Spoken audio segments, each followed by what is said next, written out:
तुम्हें कितनी बार बताया है मेरे तैयार होने से पहले मेरा नाश्ता तैयार हो जाना चाहिए। शादी के 25 सालों बाद भी मुझे क्यों बार बार एक ही बात बतानी पड़ती है। लता, तुम्हें क्या है?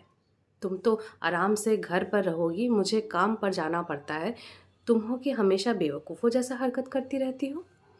अगर तुम यह जानबूझकर करती हो तो तुम याद रखना, मुझसे बुरा कोई नहीं होगा। आज भी प्रशांत का पारा चढ़ा हुआ था। इन कटु शब्दों पे में अपना गुस्सा उतारते हुए, गीला तौलिया कुर्सी पर फेंकते हुए प्रशांत गुस्से से लता की तरफ देखने लगा। लता के लिए प्रशांत का यह बेवजह का गुस्सा कोई नई बात नहीं थी। वो महीने में 3-4 बार ऐसे ही लता पर बरस पड़ता था। पहले पहले लता उसकी विरोध किया करती थी, लेकिन जब कई सालों तक प्रशांत में कोई बदलाव नहीं दिखा तो लता ने प्रशांत के कुछ भी कहने से लता को कोई फर्क नहीं पड़ता था। प्रशांत की हर बात वो चुपचाप सिर नीचे झुकाकर सुन लेती थी।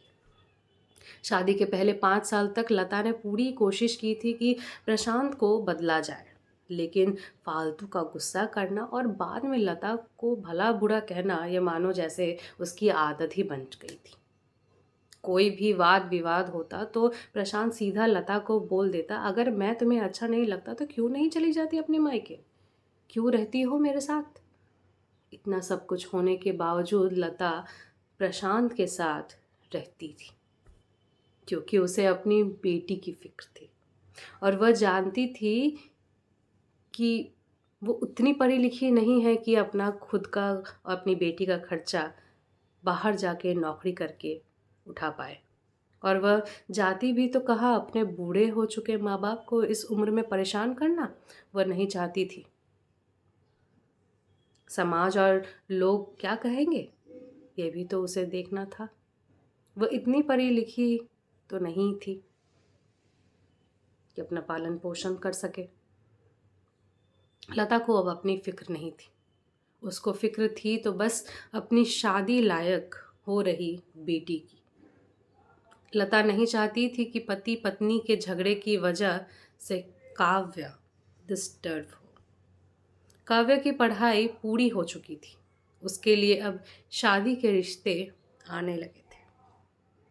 कई रिश्तों को काव्य ठुकरा चुकी थी। 2-3 महीने बाद एक अच्छा रिश्ता आया। रिश्तेदारों और पहचान के लोगों ने भी लड़के को बहुत गुणगान किए थे। प्रशांत एक शाम अपनी बेटी के पास बैठकर उसे बताने लगा, काव्या बहुत अच्छा लड़का है, पढ़ा लिखा है, बड़ा घर है, बहुत अच्छी नौकरी करता है। ऐसे रिश्ते बार बार नहीं आते बेटा, इस बार मना मत करना। काव्या अपने पिता से ज़्यादा बात नहीं करती थी। शायद डरती थी या शायद नफरत करती थी, लेकिन आज वो अपनी पूरी हिम्मत इकट्ठा कर बोली, मुझे अभी शादी नहीं करना पापा, मैं नौकरी करना चाहती हूँ, खुद अपने पैरों पर खड़ी होना चाहती हूँ। हाँ तो उसमें क्या बड़ी बात है, मैंने लड़के से बात की है, वो तुम्हें किसी बात के लिए नहीं रोकेगा। तुम शादी के बाद भी नौकरी कर सकती हो, वो तुम्हें नौकरी के लिए परमिशन दे देगा। प्रशांत ने बोला, मेरा नौकरी करना या ना करना उसकी परमिशन पर क्यों डिपेंड रहेगा पापा? काव्या ने पूछा। मैं कह रहा हूँ ना, तुम्हें किसी भी चीज़ की कमी नहीं होगी वहाँ। ऐसे रिश्ते बार बार नहीं आते, इसे ठुकराना मत, बहुत खुश रहोगी तुम वहाँ। प्रशांत बोला, पापा क्या मैं उतनी ही खुश रहूँगी जितनी मम्मी इस घर में खुश है? काव्या ने तेज कहते हुए कहा। आज तुम्हारी जबान कुछ ज़्यादा नहीं चल रही? प्रशांत गुस्से से आंखें बड़ी करते हुए बोला, पापा मुझे शादी ही नहीं करनी, क्योंकि शादी के बाद अगर वो लड़का आपके जैसा निकला तो मैं क्या करूँगी? मुझे आपके जैसा जीवन साथी नहीं चाहिए, जो बिना बात के मुझ पर हमेशा चिल्लाए। मुझे कुछ भी अपनी पसंद का लेना होता तो 10 बार सोचना पड़े, कहीं वो नाराज़ ना हो जाए। मेरी तबीयत कैसी भी हो उसे परवाह नहीं होती। रोटी थोड़ी सी मोटी बन जाए तो घर उस पर उठा ले, सर पर उठा ले, उसकी चेकबुक ना मिले तो भी मेरी ही दोष निकाले और हर छोटी मोटी बात पर मुझे मायके जाने के लिए कहे। काव्या ने अपने दिल खोलकर पापा से बात कह दी। प्रशांत का गुस्सा 7वें आसमान पर था, लेकिन उसके मुंह से एक शब्द भी नहीं फूट रहा था। वो काव्या की बातों को जस्ट गौर से सुन रहा था। काव्या उतना ही बोलकर चुप नहीं हुई। आज पहली बार वह अपने पापा से सामने बैठकर अपने माँ के साथ हमेशा गलत व्यवहार किया है, ये बात खुलकर कहा। आप अपने ऑफिस का गुस्सा बिना सोचे समझे माँ पर उतार देते हैं, कभी इस बात की परवाह ही नहीं करते उन्हें कैसा लगता होगा। आपकी बातें सुनकर माँ ने अपने स्वाभिमान ही खो दिया।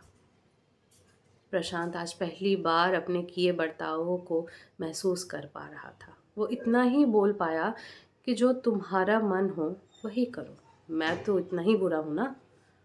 काव्या ने प्रशांत का हाथ पकड़ा और बोली, पापा मुझे सिर्फ एक सवाल का जवाब दे दो, मुझे सिर्फ एक सवाल का जवाब दे दो। क्या आप चाहेंगे कि मेरा पति आपके जैसा हो? अगर आपका जवाब हाँ है तो कर दीजिए मेरी रिश्ता, और अगर ना हुआ तो बनने दीजिए मुझे आत्मनिर्भर। प्रशांत कुछ भी ना बोल पाया और वहाँ से चुपचाप बाहर चला गया। आज उसे लता के सामने जाने में शर्म आ रही थी। चलते चलते उसकी आंखों से आंसू बह रहे थे। प्रशांत ने आज से अपने आप को बदलने का निश्चय किया। अगले दिन से लता ने अपने पति में काफ़ी बदलाव देखा। वह सोचने लगी कि जो हिम्मत काव्या ने दिखाई है, वह हिम्मत अगर वो पहले दिखा देती तो शायद आज परिस्थिति कुछ और ही होती। अब काव्या पढ़ लिख कर अच्छी नौकरी करने लगी थी और 3 साल बाद उसके लिए एक अच्छा रिश्ता भी आ गया था। उसकी विदाई पर प्रशांत बोला, बेटा तू हमेशा खुश रहेगी, क्योंकि तेरा पति तेरे पापा जैसा नहीं है। प्रशांत की यह बात सुनकर लता और काव्या दोनों की आंखों में आंसू बहने लगे।